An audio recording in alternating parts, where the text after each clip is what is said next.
Missouri outlasted South Carolina 29-20 in the Columbia Battle last night. This game had a ground disparity from hell. Missouri ran it for 285 with 5.9 yards per carry. South Carolina, this is including sacks, ran for negative 9 yards. Negative 0.4 yards per carry. First downs was 29-15 in favor of Missouri. Total yards, 456 to 293 in favor of Missouri. And the game was still competitive.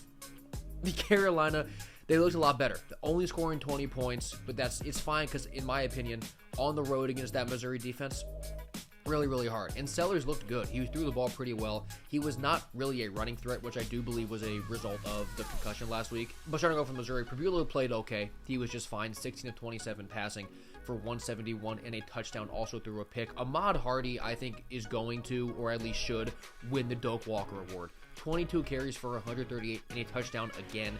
Missouri was able to sack Lenore Sellers 5 times, but he threw the ball really well. Dylan Norris, 18 of 28 for 302 yards and 2 scores. Like I said, not much of a running threat, but for Missouri overall, this defense is real. That running game is awesome.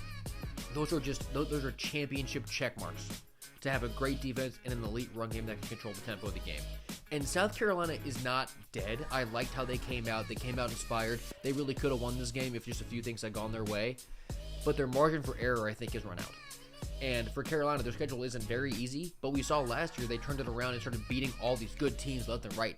I do believe that they have that in them again. The question is, can they really turn around that quickly? Because I believe their next game is a lighter one against Kentucky, but then they get right into really tough ranked games in conference. So Carolina, I think, can still turn it around.